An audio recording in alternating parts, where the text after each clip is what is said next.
E aí, meu amado irmão, minha amada irmã, que alegria ter você aqui mais uma vez para a sexta aula do nosso curso de Liderança Cristã, EAD, Ensino à Distância, da Primeira Igreja Batista de Oswaldo Cruz. É uma bênção poder receber você nessa sexta aula. E o que nós já vimos até aqui? Lembra? Na primeira aula nós vimos as premissas básicas do líder. A gente viu que liderança tem a ver com Deus, tem a ver com as pessoas, tem a ver com as ferramentas apropriadas. Na segunda e terceira aulas vimos sobre as qualidades do líder. E aí a gente aprendeu que, na verdade, a Bíblia ressalta mais as qualidades do que as habilidades. Então tenha uma vida legal, cristã, de fé com o nosso Deus, que esse é o primeiro caminho de um bom líder. Vimos também nas últimas duas aulas, lembra? Os 5 dons espirituais, apóstolo, lembra que tem a ver com todos os outros, pastores ou profetas, aquele que aponta, evangelista, o dedo maior, o que alcança, pastores, olha, o dedo da aliança, e mestre, aquele que desenferruja o ouvido do irmão para ele aprender as verdades sagradas. Hoje veremos alguns detalhes sobre liderança cristã, mas no aspecto prático da coisa, e que você será desafiado na sétima aula a fazer algo bem prático para término do nosso curso. Vamos então? Eu queria começar com uma definição do senhor pastor doutor John Haggai. John Haggai criou o Instituto Haggai, que treina líderes no mundo inteiro. Eu mesmo já fiz vários cursos no Haggai. E olha o que ele disse sobre liderar. Ele diz assim: liderar é se esforçar para influenciar de forma consciente um determinado grupo e levá-lo a atingir metas de permanente benefício que atendam às suas reais necessidades. Olha, que interessante. Mas vamos esmiuçar essa definição de liderar do Dr. Haggai? Vamos começar pela primeira parte. Liderar requer esforço consciente. Será que a Bíblia fala alguma coisa sobre isso? Olha o que diz o salmista: derrama sobre nós as tuas bênçãos, ó Senhor Deus, dá-nos sucesso em tudo que fizermos. Sim, dá-nos sucesso em tudo. Observou o que o salmista falou? Dá-nos sucesso, mas sucesso em quê? Em tudo que fizermos. Na linguagem antiga, a obra de nossas mãos. É esforço consciente, irmão. Trabalho. Coloca as mãos no trabalho. Já reparou que Jesus chamou para segui-lo pessoas que estavam trabalhando? Olha, Pedro, André pescando, João e Tiago consertando as redes, Mateus coletando os impostos. Trabalho, meu filho. Liderar dá trabalho. Olha o que diz também 2 João. Tomem cuidado com vocês mesmos, para que não percam o trabalho que já fizemos, mas recebam a recompensa completa. João também falava de trabalho feito, que deve ser tomado cuidado para se não perder, não haver perda naquilo que a gente faz. Então liderar requer esforço consciente, mas também liderar é influenciar pessoas. Lembra, na vida de Jesus, esses detalhes aconteceram várias vezes. Por exemplo, lá em Marcos 3, lembra? Jesus e os discípulos foram até o lago da Galileia, junto com ele ia muita gente da Galileia, da Judéia. Rapaz, ele já influenciava pessoas desde o início. A multidão seguia, os discípulos seguiam. Lá em Marcos, olha, Jesus foi com ele, uma grande multidão foi junto e o apertava de todos os lados. Multidão de novo seguindo a Jesus. Aí João disse, irmão Tiago: mestre, Vimos um homem que expulsa demônios pelo poder do nome do Senhor, mas nós o proibimos de fazer isso porque ele não é do nosso grupo. Olha que até o exorcismo de Jesus influenciou pessoas a fazerem a mesma coisa. Estava expulsando demônio em nome de Jesus, mesmo sem estar no grupo que estava seguindo a Jesus oficialmente ali. Olha que interessante, a influência de Jesus e do seu trabalho abrangendo e alcançando pessoas. Então, liderar é influenciar pessoas.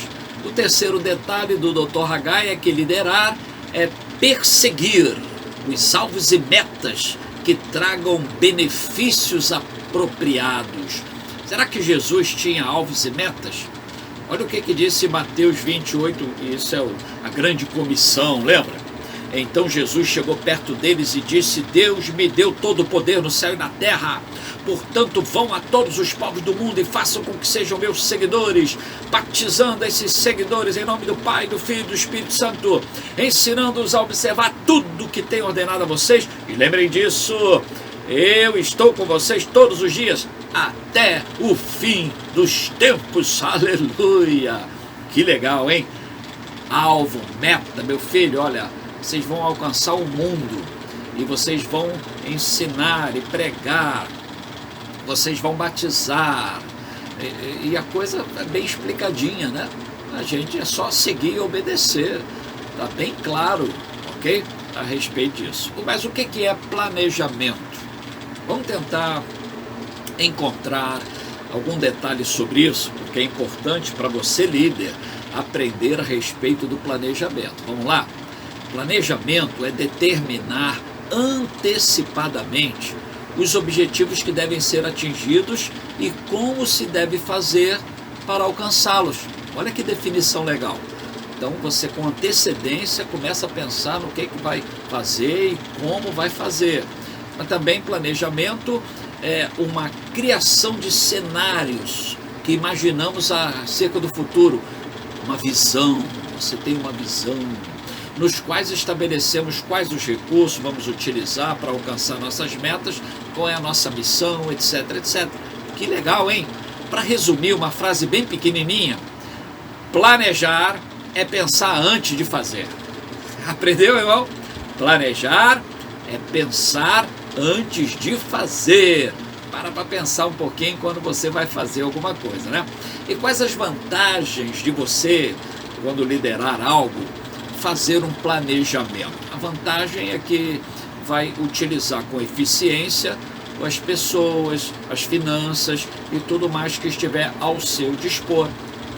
A vantagem é que você pode medir os resultados para ver se está funcionando, se está dando certo. A vantagem é que você pode verificar se está cumprindo a missão corretamente. A vantagem é que você pode manter o foco. Olha, você planejou, você mantém o foco, aquela direção.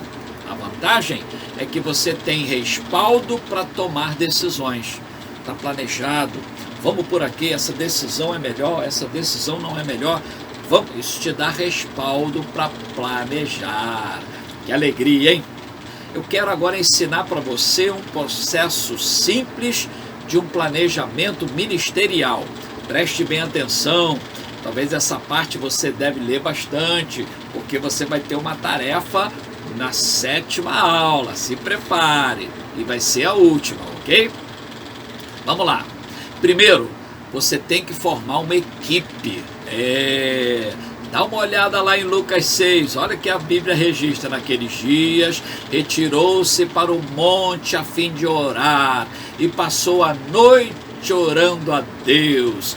Quando amanheceu, chamou a si os seus discípulos e escolheu 12 dentre eles, aos quais deu também o nome de apóstolos. Se você olhar a Bíblia, você vai ver que já tinha gente seguindo Jesus.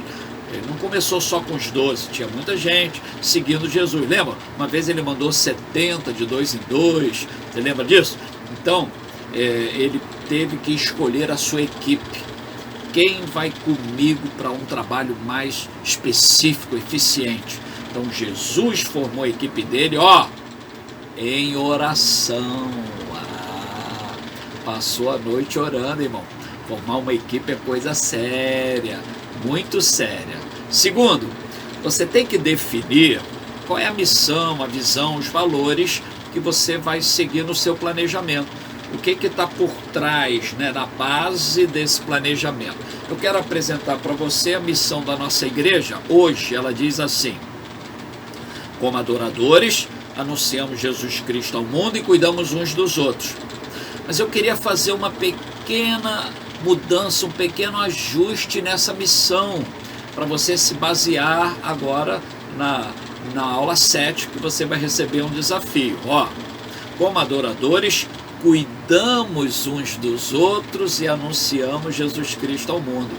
Eu queria botar, antes de você anunciar Jesus, esse cuidado que a gente precisa ter. É claro que a gente nunca vai perder a oportunidade de pregar o Evangelho, mas a gente está cuidando bem da nossa equipe para que a pregação se desenvolva, o evangelismo se desenvolva com mais facilidade. Então, nossa missão, como adoradores, cuidamos uns dos outros e anunciamos Jesus Cristo ao mundo. Ok? E a nossa visão? A nossa visão hoje diz assim: ser uma igreja em célula que ama a Deus e as pessoas. Bem simples, né? Mas eu queria também fazer um pequeno ajuste nessa nossa visão. Ser uma igreja que ama a Deus e as pessoas no templo e nas células, porque a gente continua usando o templo e a gente não para de trabalhar nas casas, nas células. Então vamos amar a Deus e as pessoas aqui no templo, quando estivermos nele, e nas células, quando nos envolvermos com elas. Amém, irmãos? E os valores? Bem, as igrejas têm lista de valores, tem uma lista aqui, uma lista ali, são diferentes. As empresas têm lista de valores. Eu não vou te dar uma lista de valores, eu vou te dar 2 princípios para você se basear nos valores que você deve seguir. Primeiro, são o fruto do Espírito Santo. Olha o que diz Gálatas: o fruto do Espírito de Deus produz o amor, alegria, paz, paciência, delicadeza, bondade, fidelidade, humildade, domínio próprio. 9 detalhes do fruto do Espírito, e contra essas coisas não tem lei. Isso é importantíssimo. E Paulo, escrevendo aos Filipenses, dá um outro princípio para os nossos valores. Olha, por último, meus irmãos, encham a mente de vocês com tudo que é bom e merece elogios, isso é, tudo que é verdadeiro, digno, correto, puro, agradável, decente. Olha os valores aí. Bota a sua mente cheia de bons valores para que o seu planejamento, a sua equipe, o seu objetivo sejam alcançados de modo correto, de modo certo. Tem gente que diz assim: Deus escreve certo por linhas tortas. Não, Deus escreve certo sempre. E a linha deve ser reta, não deve ser torta não.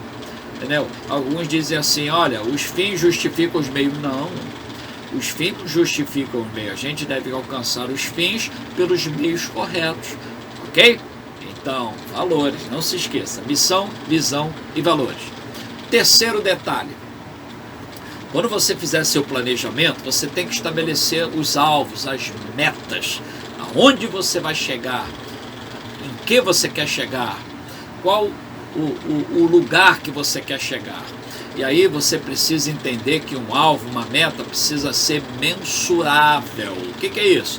Ele tem que ser medido, ele tem que ser claro, ele tem que ser entendido de modo bem correto. Ele é medido, ele é mensurável. É isso. É isso? É. Ele tem que ser específico. É isso, e aí? É assim, assim, assim. Bem claro, específico.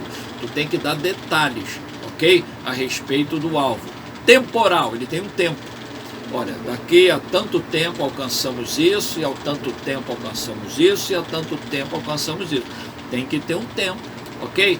E tem que ser atingível, não pode ser um alvo fora da realidade. Tem que ser um alvo que dá para alcançar, gente. Se você fizer um alvo fora da realidade, o pessoal não alcança, e aí? Vai ficar todo mundo frustrado, decepcionado, ok? Então, lembre bem disso.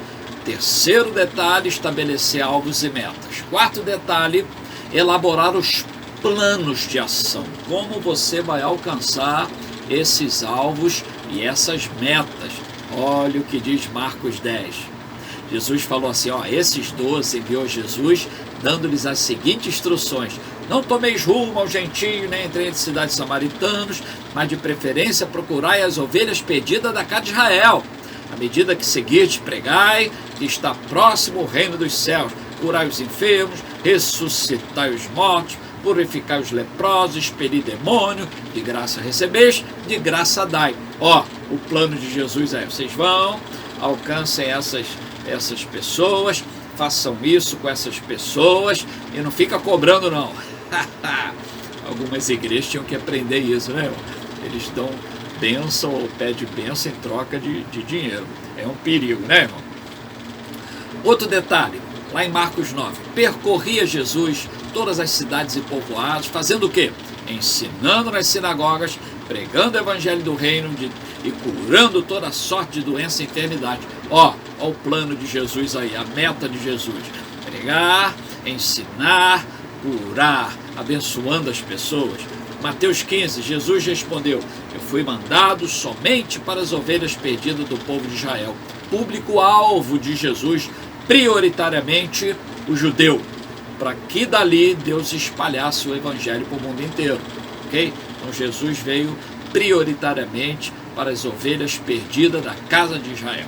Agora, número 5 e o último detalhe: quando você planejar algo e começar a executar, você tem que avaliar os resultados regularmente, e ir corrigindo a qualquer detalhe que seja necessário, ok? Por exemplo, sei lá em Lucas 10, Jesus mandou os 70 de 2 em 2, aí eles voltaram possuídos de alegria, dizendo: Senhor, os próprios demônios se nos submetem pelo teu nome. Aí Jesus disse assim para eles: olha, alegrai-vos, não porque os espíritos vos submetem, mas sim porque o vosso nome está arrolado nos céus. Olha Jesus corrigindo aí a motivação. Eu estou cheio de poder, eu expulsei os demônios, eu estou cheio de alegria porque eu sou salvo. Cuidado, não se esqueça disso, ok? Outro versículo, lá em Atos 14, Paulo e Barnabé voltam da primeira viagem missionária. Tendo anunciado a palavra em Perge, descer a Atalha, dali navegaram para Antioquia, onde tinham sido recomendadas a graça de Deus para a obra que já haviam cumprido. Chegados, reunida a igreja, relataram quantas coisas fizera Deus com eles e como abriram aos gentios a porta da fé, e permaneceram não pouco tempo com os discípulos. Relatório minucioso, contaram tudo o que aconteceu. Que alegria, não é à toa que Atos foi escrito, né? Eles estavam contando, e Lucas, quando pesquisou, escreveu tudo. Outro detalhe ainda lá dessa igreja, não dessa igreja agora, é o concílio de Jerusalém. Olha o que diz lá: pelo que, julgo eu, não devemos perturbar aqueles que dentre os gentios se convertem a Deus, mas escrever-lhes que se abstenham das contaminações dos ídolos, bem como das relações sexuais ilícitas, da carne de animais sufocados e do sangue. Palavra de Tiago, essa aí, que era um dos líderes da igreja lá em Jerusalém. O que estava acontecendo? Os judeus lá das outras cidades estava dizendo para os gentios que se convertiam que tinha que praticar a lei de Moisés, cumprir a lei de Moisés. Aí a igreja discutiu, Paulo foi lá também, a turma toda, aí chegaram a essa conclusão, corrigindo a rota da missão. Que legal, né, irmãos? E aí você tem também mais um detalhe que é importante, que é o nosso encerramento. Que alegria chegarmos até a essa sexta aula. A gente viu as premissas na aula 1, as qualidades na aula 2, os 5 dons nas aulas 4 e 5, e hoje vimos os detalhes sobre liderança. 5 detalhes que você vai rever depois, porque na próxima aula você ganhará uma tarefa especial, ok? Agora você vai fazer o teste. Faz com cuidado, sem pressa. Se tiver dúvida, leia de novo, veja o vídeo de novo, ok? E semana que vem, aula 7, para a gente encerrar o nosso curso de liderança cristã. Deus te abençoe, amado e amada do Senhor. Aleluia, glória a Deus.